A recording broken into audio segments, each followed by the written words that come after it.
کائنات نے ان رشتوں میں ایک عظیم نعمت کو پیدا فرمایا ہے، جس نعمت کو ماں کہتے ہیں۔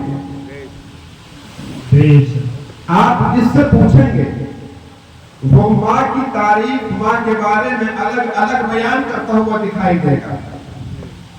اگر سمندر سے پوچھو گے تو سمندر کہے گا کہ ماں جس کا نام ہے وہ میری گہرائی ہے۔ آسمان کی بلندیوں سے آپ پوچھیں گے کہ ماں کس کو کہا جاتا ہے، آسمان کہے گا کہ میری اونچی اونچی یہ بلندیاں، اس چیز کا نام ماں ہے۔ آپ پھول سے پوچھو گے تو پھول کہے گا کہ میری خوشبو کا نام ماں ہے۔ اگر آپ زمین کے ذروں سے پوچھو گے تو یہ ذرے کہیں گے کہ ہماری چمک کا نام ماں ہے۔ معلوم یہ ہوا کہ ماں کو ہر ایک نے الگ نظریے سے دیکھا ہے۔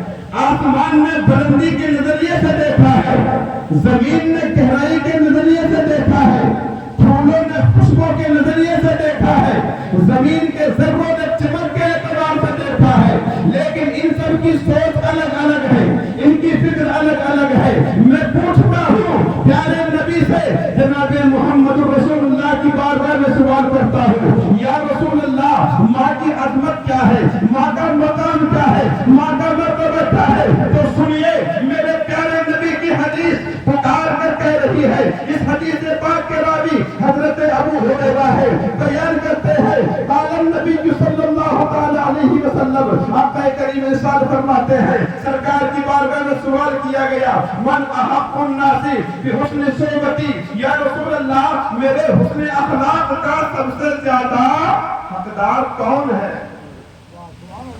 نبی کی بارگاہ میں سوال کیا، آقا کریم میں سب سے زیادہ حسن اخلاق کس کے ساتھ کروں، اچھا اخلاق کس کے ساتھ پیش آؤں اچھے اخلاق سے؟ میرے پیارے نبی فرماتے ہیں امو کا، یعنی تمہاری ماں ہے۔ اگر تمہیں حسن اخلاق کرنا ہے، سب سے زیادہ اچھے اخلاق سے پیش آنا ہے تو وہ تمہاری ماں ہے۔ صحابہ کرام نے پھر دوبارہ سے یہی سوال پوچھا، یا رسول اللہ پھر کس کے ساتھ میں حسن اخلاق سے پیش آؤں؟ پیارے نبی نے دوسری مرتبہ بھی یہی جواب دیا، یہاں تک کہ حدیث پاک صحیح مسلم شریف میں صفحہ نمبر 312 پر یہ حدیث موجود ہے۔ میرے پیارے نبی کی بارگاہ میں ایک مرتبہ نہیں، دو مرتبہ نہیں، تین مرتبہ نہیں، بلکہ کئی مرتبہ سوال کیا گیا، یا رسول اللہ من احق الناس بحسن صحبتی، میرے حسن اخلاق کا سب سے زیادہ حقدار کون ہے، کس کے ساتھ میں اس نے سلوک کروں؟ میرے پیارے نبی نے تینوں مرتبہ یہی جواب دیا۔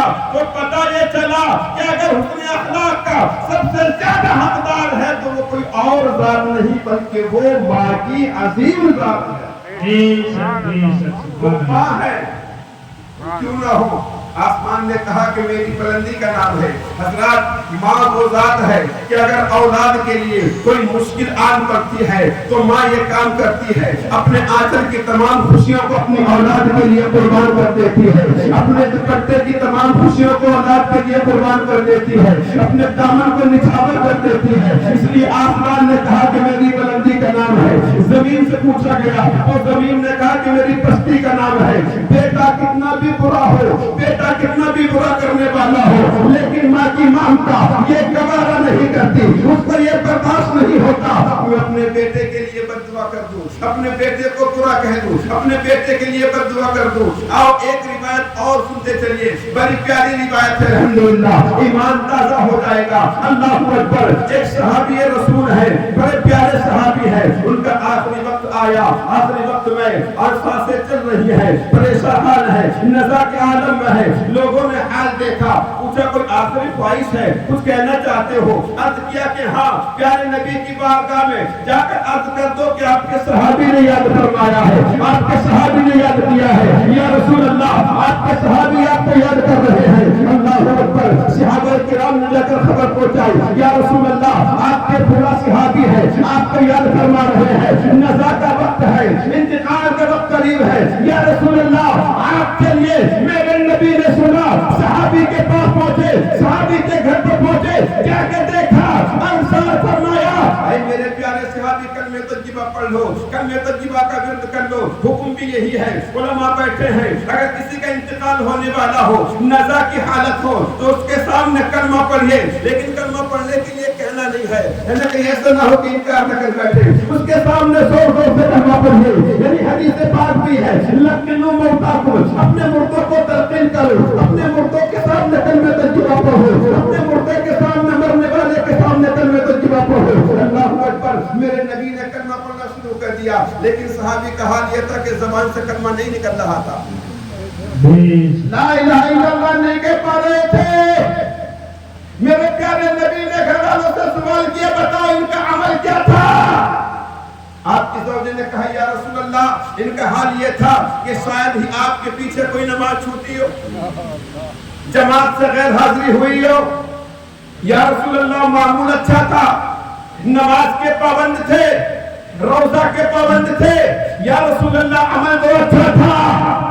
میرا آقا ارشاد فرماتے پھر بتاؤ کیا ہوا، یہ کلمہ کیوں نہیں پڑھ پا رہے ہیں، ان کی زبان سے کلمہ ادا کیوں نہیں ہو رہا ہے؟ اللہ اکبر، پتہ کرنے پر معلوم یہ ہوا کہ ان کا حال یہ تھا کہ ان کی ماں ان سے ناراض تھی۔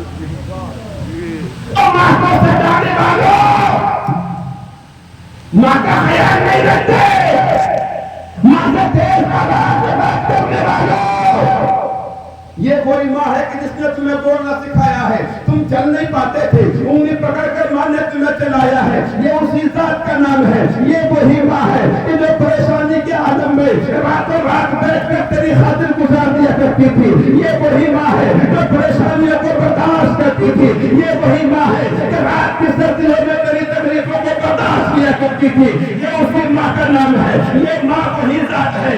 آج اس کے سامنے تو تیزی سے پیش آتا ہے، یاد رکھیے میں پوری ذمہ داری کے ساتھ بتا رہا ہوں، بلکہ مسلم شریف کے حوالے سے ایک روایت اور پیش کروں گا، بتاؤں گا کہ لاکھ عبادتیں کرتے رہو، میں کہتا ہوں پوری ذمہ داری کے ساتھ، تو یہاں نہیں بلکہ خانے کعبہ میں جا کے سر پٹک پٹک کے انتقال ہو جائے، لیکن تیری ماں اگر تجھ سے راضی ہے تو تیری ماں تجھ سے اگر ناراض ہے تو عبادتیں قبول ہونے والی نہیں ہے۔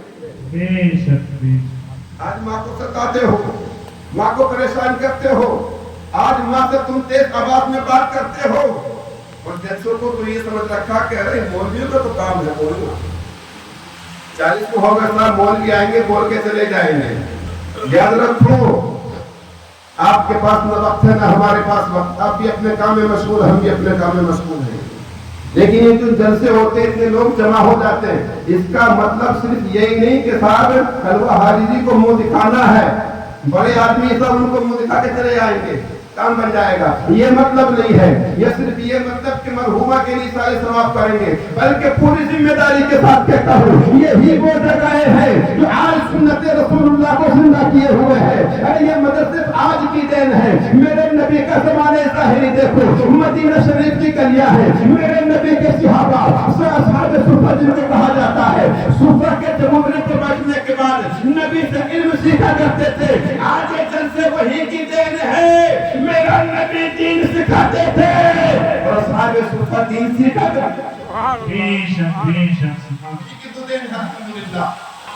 اس لیے یہاں دین سکھایا جاتا ہے، سکھایا، اور میں تو گزارش کرتا ہوں بلکہ میرا خود کا بھی یہ معمول رہتا ہے کہ تقریر کے ساتھ ساتھ جو مسائل ہیں وہ بھی کچھ بیان کر دیے جائیں، اور ماشاءاللہ آپ دیکھ رہے ہیں حضرت کا یہ زیادہ معمول یہی رہتا ہے کہ تقریر میں مسائل ہی بیان کیے جاتے ہیں، باقی آپ کو سنتے رہتے ہیں، اصل منشا یہی ہے کہ جو مسائل ہے وہ بیان کیے جائے۔ حضرت کے ساتھ اس علاقے میں 2-3 مرتبہ میں حاضر رہا، لیکن جہاں بھی دیکھا مسائل ہی بیان کرتے ماشاءاللہ، اور یہی ضرورت اصل تقریر اسی چیز کا نام ہے۔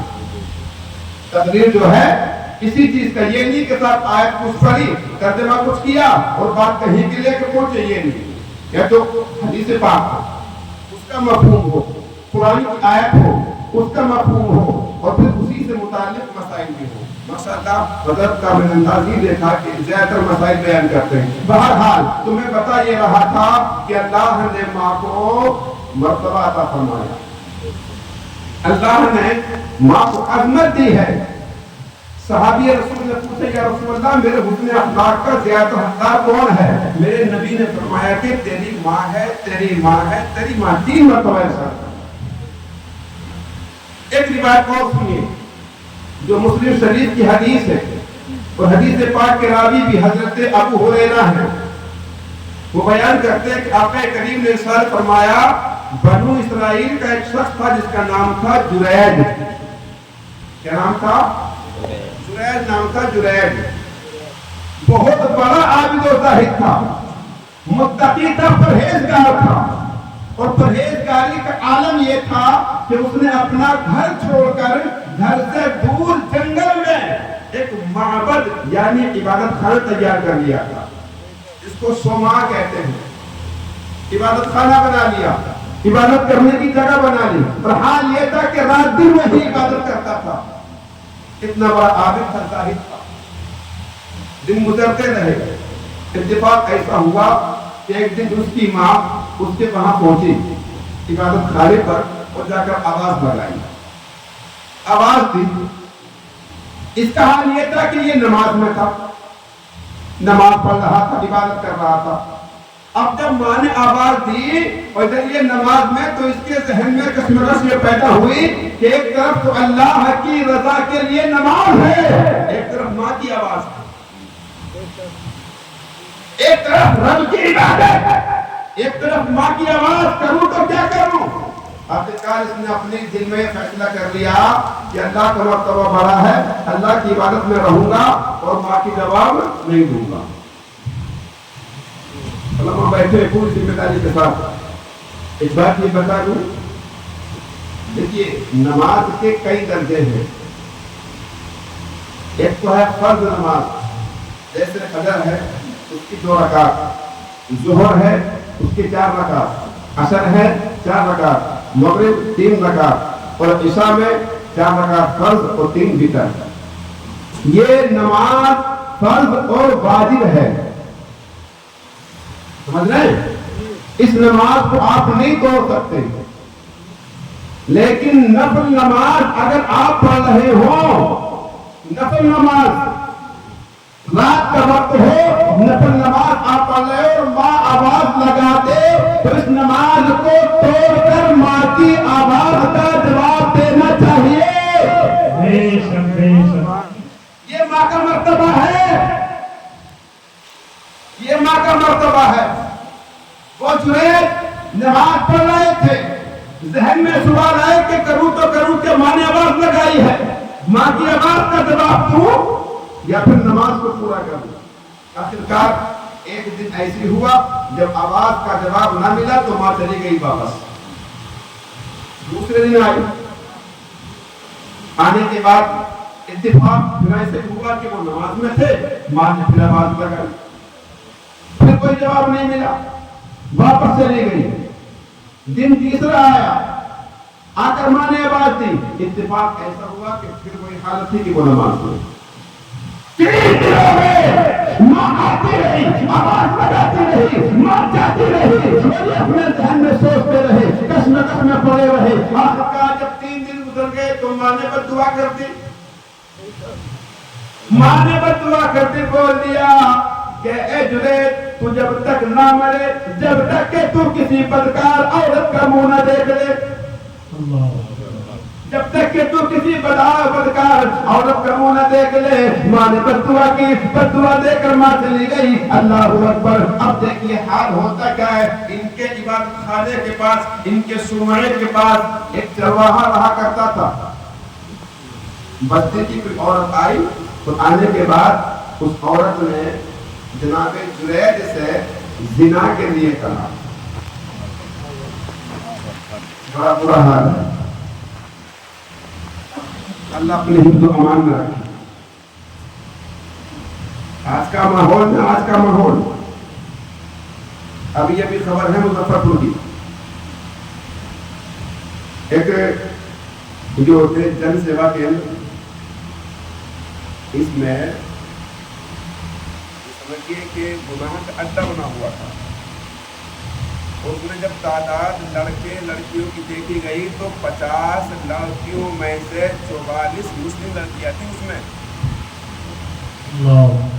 50 میں سے 44 مسلم, اور جو 50 لڑکے تھے ان میں 50 غیر مسلم تھے اور 1 مسلمان. یہ حال میں کوئی نہیں ہوگا. اور یہ بات سن لیں، جملے تھوڑے تیکھے ہوں گے، اس میں کمی ماں باپ کی بھی ہوتی ہے، سمجھ رہے ہیں؟ کمی اس میں ماں باپ کی ہوتی ہے، اور اصل چیز ہے یہ جو دسترخوان ہم اپنی اولاد کے لیے سجاتے ہیں، یاد رکھو اگر یہ دسترخوان حلال کمائی کا ہے، حلال کمائی کا، تو یاد رکھنا یہ اولاد بھی نیک بنے گی، بیٹا بھی نیک ہوگا، بیٹیاں بھی نیک ہوں گی، اور اگر کوئی بگڑ رہا ہے تو سمجھ لے گا کہ ہمارے دسترخوان میں کہیں نہ کہیں کمی آ گئی ہے۔ اللہ کا نظام دیکھو، اس نے ہاتھ کیے منہ دیا کھانے کے لیے، اگر کھانا گرم تو ہاتھ بتا دیتے ہیں، اور گرم ہے تو منہ بتا دیتا ہے، کڑوا ہے تو ذائقہ بتا دیتا ہے، بدبودار تو ناک بتا دیتی ہے۔ یہ ساری چیزوں کا نظام اللہ نے تیرے منہ کے اندر رکھ دیا، لیکن تیری ذمہ داری ہے کہ تو اس کو حلال دیکھ کے کھا کے حلال ہے یا نہیں ہے۔ حرام سے پرہیز کرو، آپ کو کٹکٹ کھائے جا رہا، نہ حرام کی پرواہ نہ حلال کی پرواہ، کہیں سے بھی مل جائے، بھیا گھر مل جائے کھا جائے گا، بھتیجے گھر مل جائے کھا جائے گا، ارے کیسے ہی ہو مطلب کھا ویسا ہے۔ اور اگر ذرا سے نوکری کو لیا نوکری پہ تو پھر تو کہتا ہے کہ کرسی کے اوپر سے بھی کماؤں گا، کرسی کے نیچے سے بھی کماؤں گا، دونوں طرف سے کمانے کے لیے پڑا ہوا ہے۔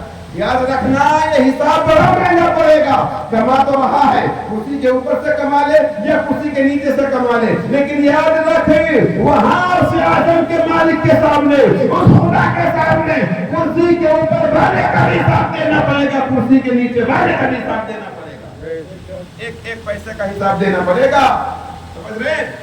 آج تھوڑے سے عہدوں پہ پہنچنے کے بعد، آج تھوڑے سے ذمہ دار بننے کے بعد مجھ سے پیشتر مفتی ظہور مصطفیٰ صاحب نے ایک حدیث کا مفہوم پیش کیا تھا۔ حدیث پاک کیا، کلکم راعٍ وکلکم مسئول عنہ، ہر ایک راعی ہے، ہر ایک بادشاہ ہے، اور ہر ایک مسئول عنہ ہے، ہر ایک سے سوال کیا جائے گا، اگر باپ ہے تو اس کے گھر کے بارے میں پوچھا جائے گا، اگر گاؤں کا مکھیا ہے تو گاؤں کے بارے میں پوچھا جائے گا، یعنی جس کے ماتحت اللہ نے لوگوں کو رکھا ہے اس ہر ایک کے بارے میں سوال کیا جائے گا۔ بچنا نہیں ہے، لیکن افسوس اس وقت ہوتا ہے کہ محفلوں میں بیٹھ کے نا تھوڑی سی دیر تو ہم یہ بات دیکھتے ہیں کہ یار ہم لوگ سن لو، ہے نا، اور جیسے نکلے کھانا کھایا اور ہاتھ صاف کیے سب یہیں چھوڑے چلو اپنے کام پہ۔ ارے یہ جلسے خالی یوں پوری رہ گئے، یہ محفلیں خالی نام و نمود کی پوری رہ گئی ہیں، یہ سیکھنے کے لیے ہے۔ اور کمال تو یہ کہ قرآن پاک جب بات آگے تو بتا دوں، ماشاءاللہ کافی لوگ بیٹھے، سمجھدار لوگ بیٹھے، بتا دوں جو قرآن شریف ہے نا، اس کو آج ہم نے صرف اور صرف ایصال ثواب کے لیے بنا لیا۔ یہ قرآن کا مطلب کیا ہے کہ صرف پڑھ کے ایصال ثواب کرنا ہے، اتنا مطلب رہ گیا صرف قرآن سے، اور اگر زیادہ ہے تو مولوی ہو گیا تو یا پھر تعویذ کے لیے رہ گیا۔ قرآن کو اتارنے کا اصلی مقصد سمجھے، اور سمجھو یہ قرآن صرف مردوں کے لیے نہیں ہے، بلکہ قرآن کے بارے میں تو فرماتا ہے یضل به کثیرا ویہدی به کثیرا وما یضل به الا الفاسقین۔ یہ وہ قرآن ہے کہ اس کے ذریعے بہت سارے لوگ گمراہ ہو جاتے ہیں، بہت سارے لوگ ہدایت پا جاتے ہیں۔ بے شک بے شک، یہ قرآن ہدایت کے لیے ہے۔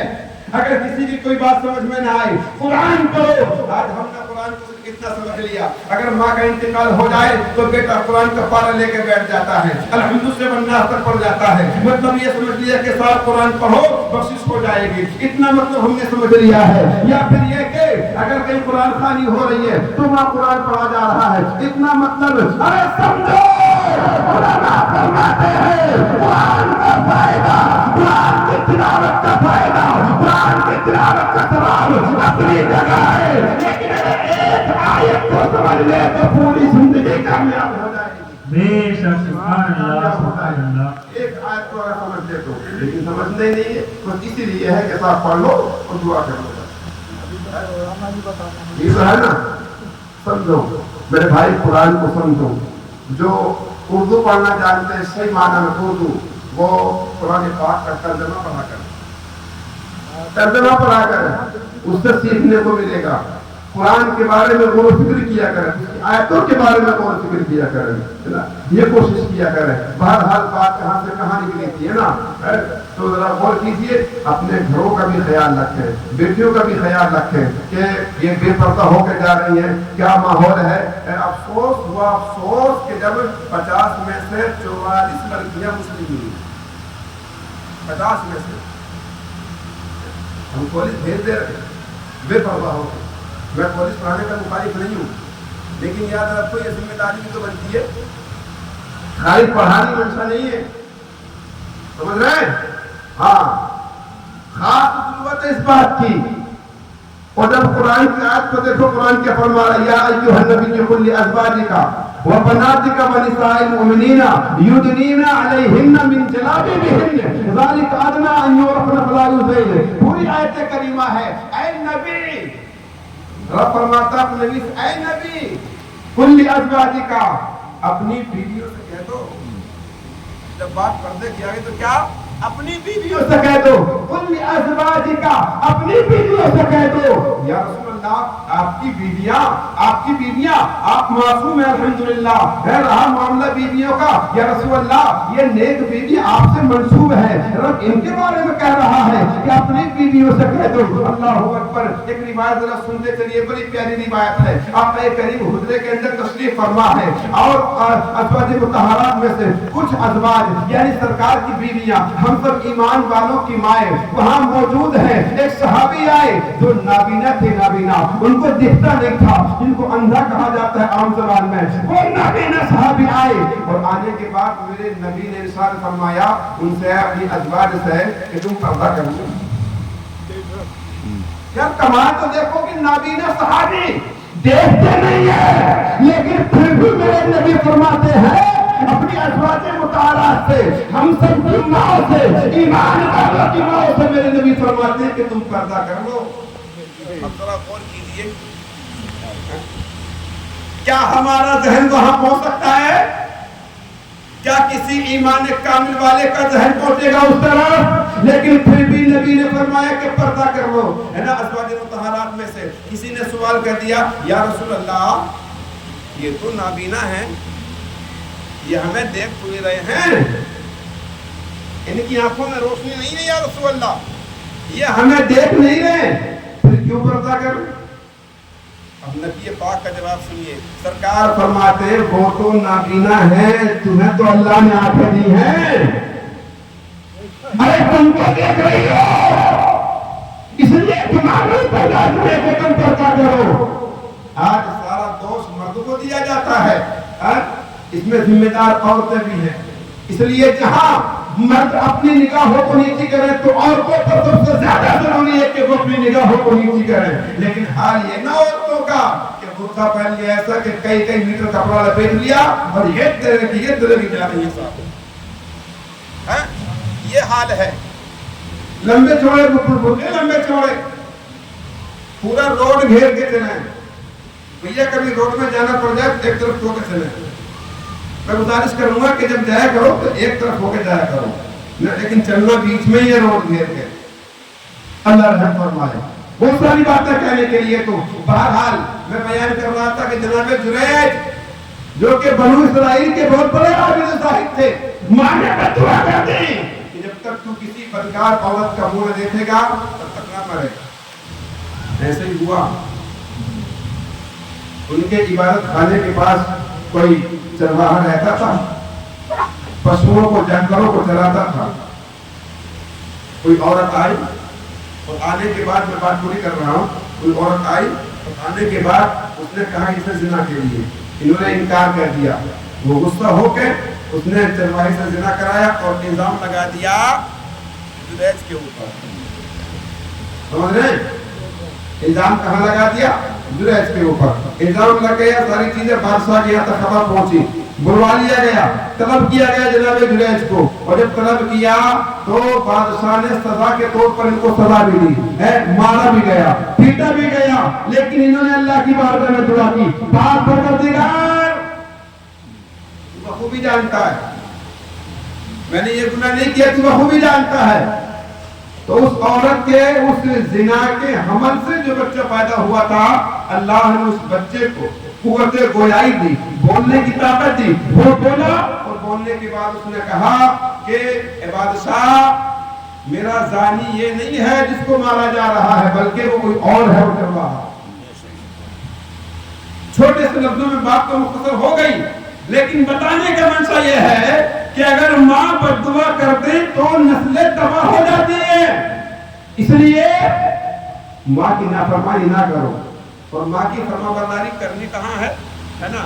دیکھیے تقریر تبھی پوری ہوتی ہے جب آیت کے ہر پہلو پر گفتگو کر لی جائے، ورنہ آج کل ہمارے جلسوں کا حال یہ ہے نا کہ ایک چھوٹے سے جلسے میں 5 6 پہنچ جاتے ہیں، یہی حال ہے نا، 5 6 اور بعض جگہ تو یہ دیکھا اتنے سننے والے نہیں ہوتے جتنے پڑھنے والے ہوتے ہیں۔ اور صحیح بات تو یہ ہے کہ اگر ایک آیت پر اگر گفتگو کی جائے تو مکمل طریقے سے 1 گھنٹے سے زیادہ چاہیے۔ ایک آیت پر صحیح معنی میں گفتگو کی جائے، اب آیت پڑھ دی کہ ماں باپ کی فرمانبرداری، لیکن فرمانبرداری کہاں تک کی جائے گی، کس حد تک کی جائے گی؟ اگر ماں باپ کفر کرنے کے لیے کہیں تو کرو گے؟ بولو، ماں باپ کفر کرنے کے لیے کہیں تو کرو گے؟ نہیں کرو گے نا؟ رب نے فرما دیا وَوَصَّيْنَا الْإِنسَانَ بِوَالِدَيْهِ إِحْسَانًا وَإِنْ جَاهَدَاكَ عَلَىٰ أَن تُشْرِكَ بِي مَا لَيْسَ لَكَ بِهِ عِلْمٌ فَلَا تُطِعْهُمَا۔ ان کی اطاعت نہیں کرنی ہے اگر وہ تجھے کفر پر ابھارے تو، گناہ کا کام کرنے کے لیے تجھ سے کریں، شرک کے کرنے کے لیے اگر تجھ سے کہیں تو اس میں ان کی اطاعت نہ کی جائے گی۔ اطاعت کہاں کی جائے گی؟ نیکی کے کام میں۔ کتنے خوش نصیب ہوتی ہے وہ اولاد کہ جو ماں کے کہنے پر نماز کے لیے اٹھتی ہے، ادھر سے مؤذن پکارتا ہے حی علی الصلاۃ حی علی الفلاح، ادھر سے ماں نے آواز دی، الحمدللہ، بڑے خوش ہوتے ہیں وہ گھر بار کہ جن میں بوڑھی ماں بیٹھی ہو، بچے سو رہے ہو، اور ماں نماز کے لیے آواز لگا دے کہ بیٹا اذان ہو گئی، نماز کے لیے بیدار ہو جا۔ کتنے مبارک ہوتے ہیں وہ گھر۔ اس لیے ماں کی قدر کرو، ہے نا، ماں کی عظمتوں کو سمجھو، اور میں گزارش کروں گا کہ ماں خود بھی نماز پڑھے، اپنے بیٹوں کو بھی بیدار کرے۔ سبحان اللہ، کتنا مبارک ہوتا ہے وہ گھر، کتنا اچھا ہوتا ہے وہ گھر۔ میں اللہ کی بارگاہ میں دعا کرتا ہوں کہ پاک پروردگار ہم سب کو عمل کی توفیق عطا فرمائے، اور میرے کہنے سننے میں سب قطع لسانی کی بنیاد پر